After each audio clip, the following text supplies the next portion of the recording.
And Kat, we are now live. Thank you so much, Rachel. Welcome to the show, everyone. We've got an excellent show for you tonight. I've been looking forward to this for weeks. We have Sarah, also known as Sam Ellison, with us, and she is the author of Lessons from a Difficult Person.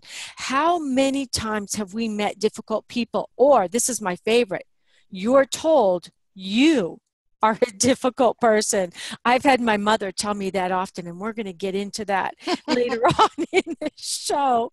So, without further ado, let me introduce you to Sarah Ellison, who is an author of the book and also a faculty member at William Glasser Institute. And she is the author of Lessons from a Difficult Person. Welcome to the show, Sarah. Thank you. Thanks for inviting me. I'm really glad to be here. It's going to be fun. It is. So, Sarah, let's get right down to the first question I'm sure is popping into everybody's mind. What is Kat, let me interrupt you real quick. Let me interrupt you. I'm sorry. Your other guest, Jill made it in. Oh, she did? Okay, yeah. Let's bring her on. Hey, we're live. We don't stop. Good to see you. Hey, Jill, I'm so glad you made it. So I already introduced Sarah, so I'm going to introduce you quickly. Our second guest just arrived, and as you know, the show is live, so we just keep going. It's all part of the fun. And we have Jill Lublin with us. Now, Jill is the author of the second book we're going to be talking about tonight, which is The Profit of Kindness. Imagine kindness actually being almost like money, currency. Okay, so we're going to be talking about the profit of kindness. And Jill is a three-time, you have three books, right? Four-time best-selling author. Oh my goodness! I can't keep up with you, Jill. You're amazing. Are you still doing PR work? I am, absolutely. So you're an author and you're also into PR. And I met Jill when we were at Book Expo America together up in New York. We met, we clicked, we were together both days. We wandered around together, had lunch, and she is a wonderful person and very, very smart when it comes to your books, publishing your books, promoting your books, all of that. So, if you need someone to help you, make sure you contact Jill. So let's go back to Sarah. Sarah? Yes. Tell us about the shadow on your wall.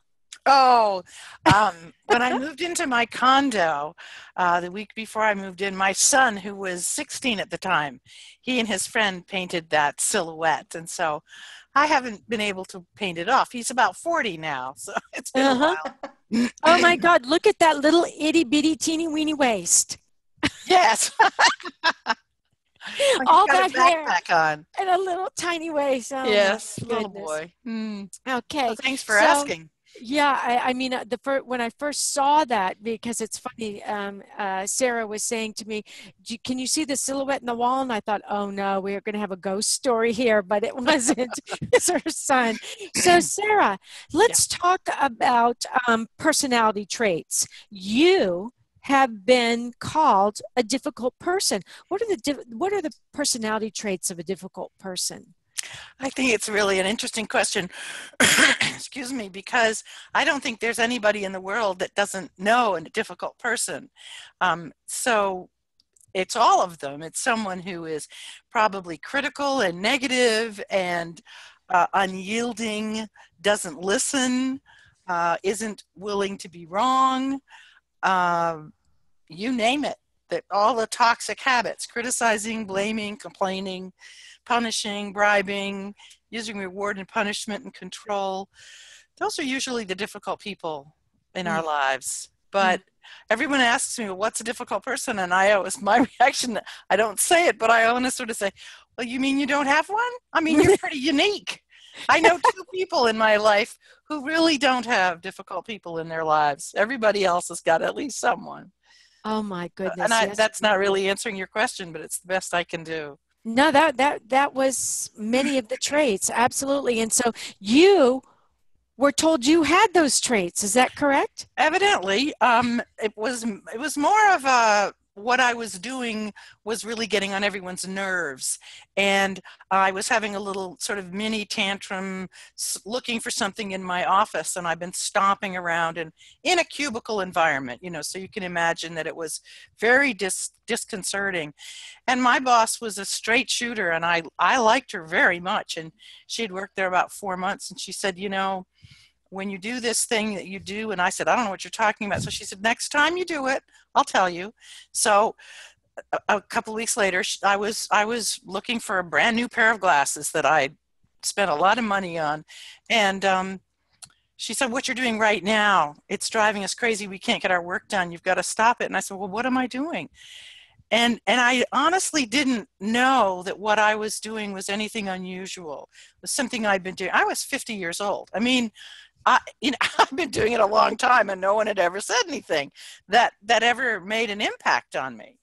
So I began to really look at what I do, how I interacted with others, and what I physically was doing with my body. I discovered, I really, one of my basic premises, and I'd be interested to see how Jill feels about this too, is that difficult people really don't know what they're doing. They're not aware of what they're saying or what they're doing actively, what their behavior is. They just know that for whatever reason, they're not getting what they want. So they're throwing a temper tantrum. Mm-hmm. Or whatever, or they're being sarcastic, or they cut the meeting short, or they're rude, or whatever, they just do things. A lot of people do it differently, but they don't know what they're doing. So that's step number one. If you're dealing with a difficult person, think to yourself, they probably don't know it. It's not deliberate. It's a habit. No one's ever been able to say to them, what you're doing right now isn't working. Or if they've tried, it hasn't worked. So can you hold up your book for us so we can see the book that you're talking about? That's a great book. I love that. Thanks. The black and white. Again, you've got silhouettes, but these are upside down. You're into silhouettes, aren't you? Well, it's like a shadow. Yeah, I guess I am. I was trying to look for a graphic. This was the closest I could come. I love that. For a difficult person, how to deal with people like us. So it's really about the steps that you can go through in order to get to a place where you can be in their corner and have a conversation, which is what I bet Jill is all about. Yeah. So let's bring her on and ask her, Jill. Yeah. Yes, I am here. Discontent is running our country right now.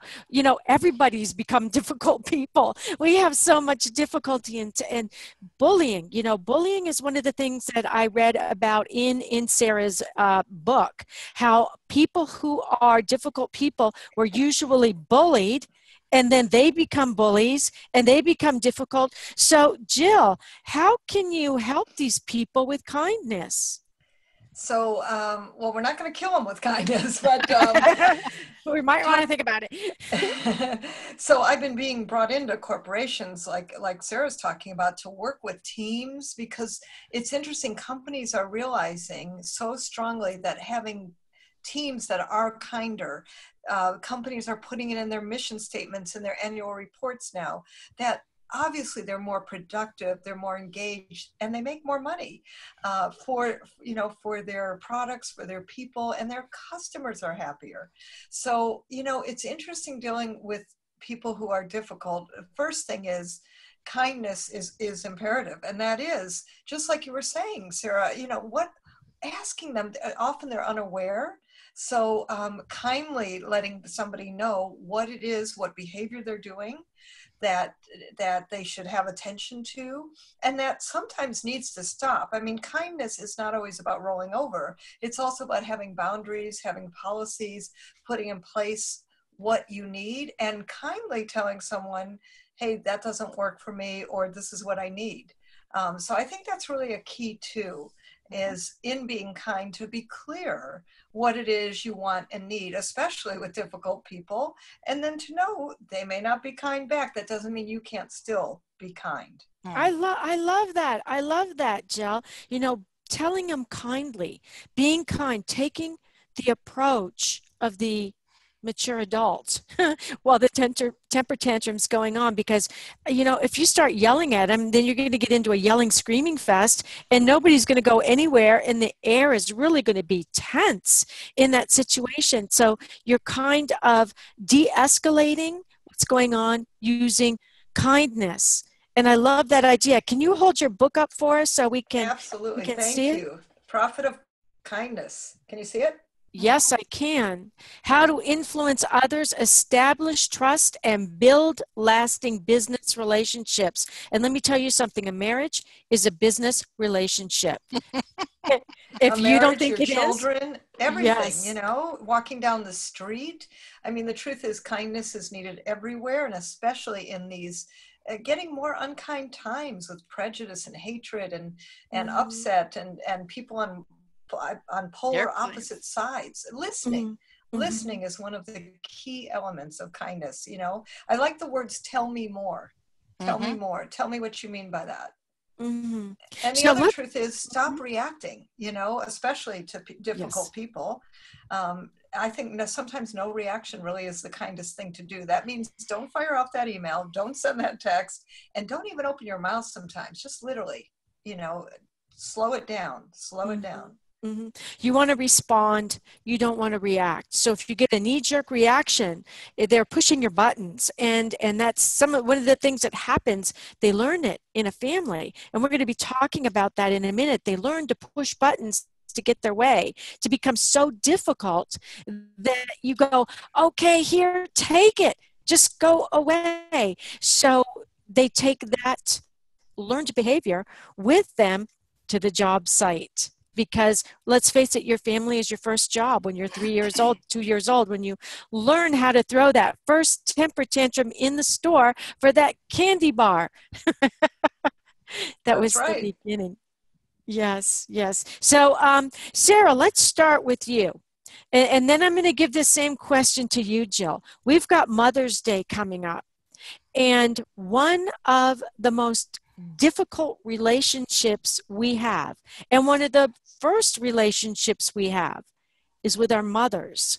So how can you, Jill, see using kindness as a profit in a relationship with a difficult mother? I thought you said you were going to ask me. Oh, I'm sorry. That's okay. All right. I can answer for her. It's all right. Go ahead, Jill. Well, I had a difficult mother, and believe me, I became very good at managing her. She was a difficult person every which way. And frankly, I was the only one in the family who would take care of her. She got sick, got older, and has now passed away. But for 7 years, I took care of a very difficult person who we had a whole history of difficultness. And in fact, really, I'm grateful for the last part of her life where, because of my own work, and this is, I think, really, the necessity is we're only responsible for ourselves. I mean, those difficult people around us are doing their dance. But the truth is, I'm responsible for me and my reaction. So with my difficult mother, I was consistently loving. I was also at times saying, hey, this isn't okay to talk to me like this. Or, I'd like you to say thank you. It's the different things that I had to teach her. Because frankly, even, as a child, I was always probably more the adult than she was. And turns out she was also mentally ill, an addict, and had other problems. So truth is, I've had a lot of experience with difficult people, and it started right in my own family. And I think actually it often does, because that's, like you said, exactly, Kat, where, relationships get set. I found the path for me was and continues to be kindness toward her. And it created, for me, a more healthy relationship. And I've still got 3 siblings who haven't quite forgiven her, and she's passed. I mean, what good is that, Yeah. So to me, it's really about healing what needs to be healed. And if a difficult person continues to be difficult, which in her case was really all her life, that's her choice, but not mine. I have control over my choice. I love that. Sarah? She's saying exactly what I would say if somebody said to me, what do I do about my difficult mother?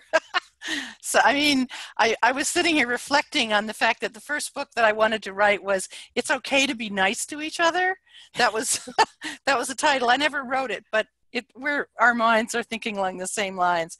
There's my book is a little bit about me and my history, but then there's a lot of steps that people can go through to kind of exercises they can do about themselves to explore so they can become more kind. I mean, it sounds like Jill's book is really helpful because it will give specific behaviors you can do. But if you really are annoyed at someone and you have built up a whole emotion baggage of hating them, there's some self-seeking that you're searching that you have to do. But the one that I would suggest, especially around a parent or a family member, is you really want to think about how much of it is your business or their business or God's business. There's a wonderful teacher named Byron Katie that I learned this from. And she says there's three kinds of business. There's your business, which is everything about you. There's my business, which is about me. Everything else is God's business. And if I want you to change because I want you to change because I don't like you the way you are, I'm in your business. If I want you to change the tone of voice or saying please and thank you because we're working together and I can't do my job when I'm constantly feeling offended, or if there's a really concrete impact on what you're doing that's annoying me, then it becomes my business. But if it's just because you've always been that way, you've always done this, which is the way that we seem to with my siblings, was like, there she goes again. It's like, you know what? It's none of my business what she's doing. And so I loved what Jill said about stop reacting. That's part of the process also, is like, we get to choose. I mean, the world just gives us information, and how we react to them is our choice. Mm-hmm. So that would be the strategy that I would encourage people to stop and think about. Wait a minute, whose business am I in?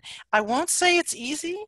I have found it to be very challenging to stay out of other people's business, but it's very refreshing to not have to carry their business around. Yeah, I agree. I've said that to my family members. Is that your baggage or my baggage or somebody else's baggage? Why are you shackling yourself to other people's baggage? You don't have enough of your own?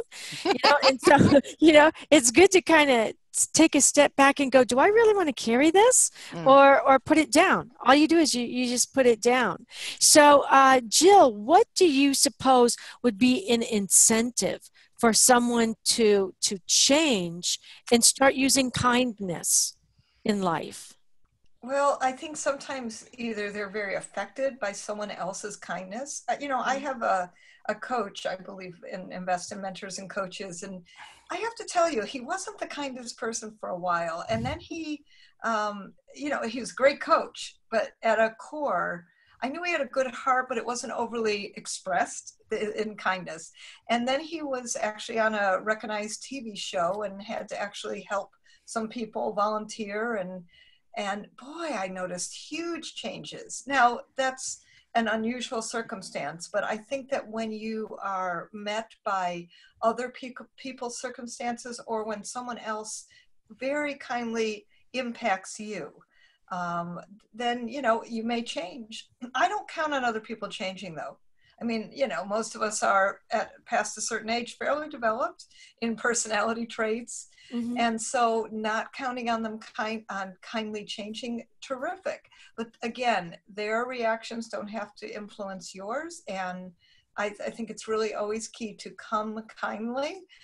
And then whatever else happens, it's more their business. That's really how I feel now. And I really loved what you said, Sarah, but like, it's your business, and it's your baggage. It's like, I don't have to take that on. That is very freeing. It's kind of a selfish thing to be kind to someone because you're not getting wrapped up in whatever they're doing. Brene Brown says that to assume something, to assume the best about a person is a selfish act. And I'm seeing kindness. The payoff is I'm being kind. I'm not expecting anything from the other person, but I can stay in a consciousness, if you will, of kindness. I'm a lot happier. Yes, and by the way, kind people are much happier typically. Of course, yeah. Much more vital, enjoy life, tend to be just more successul business people. So if they read my book and do the exercises and read your book and then do those behaviors, we got it nailed. We can solve the whole world's We problems. sure and this can. I like. So let's talk about that. Jill, where can our audience find your book? Oh, thank you. So go to profitofkindness.com, profitofkindness.com, and that'll direct you all to your favorite places like Amazon, Barnes & Noble, etc. You can also go to your local Barnes & Noble store. Thank you. And Sarah, where can our audience find your book? Well, you can go to sarahellison.com or you can go to Amazon. But if you go to Amazon, you have to do lessons from a difficult person or type in my name. If you type in difficult person or difficult people, it might take you 3 or 4 scrolls to find it because there's a million of books about them. Oh, really? Well, yeah, but I think what's unique about mine is that I'm saying, here's what people said to me, and it didn't work. It never got through. So I think, but actually what I'm encouraging people to do is have a conversation and not a confrontation. And that's exactly what Jill is talking about. Yeah, yeah. So. And I think one of the, if you know that you're a difficult person, and I have had people tell me, that I'm a difficult person, but sometimes you have to take a step back and go, am I being difficult or assertive? Because they're not listening. And if you want to really check that, I did mirror therapy where I sat in front of the mirror and talked to myself about what I was doing and how I was doing it. And that can really make a big difference. So I want to thank both of you, Jill Lublin and Sarah Ellison, for being on the show with us tonight. I think that this show is going to help a lot of people. As remember, if you're being declared a difficult person and you want to make a change, that change has to start with you. And the quickest way to change somebody's behavior is to change yours first. Okay? So be the person you want to see. Be the kind person you would like to see. Thank you again, Sarah and Jill, for being with us tonight. And we'll see you next Monday night again. Same time, same place for another great show. And thanks to Rachel, our producer. She is the best. This is a live show, but you can always go to the Kanavos show on Facebook and watch this again or download it again or watch any of the archives. This show will go on to Pathos, so you can go to pathos.com and read the blog for this show and click on the link in the blog again. So thanks again, everybody. See you next Monday night. Great. Thanks a lot. You're welcome. Bye. Bye.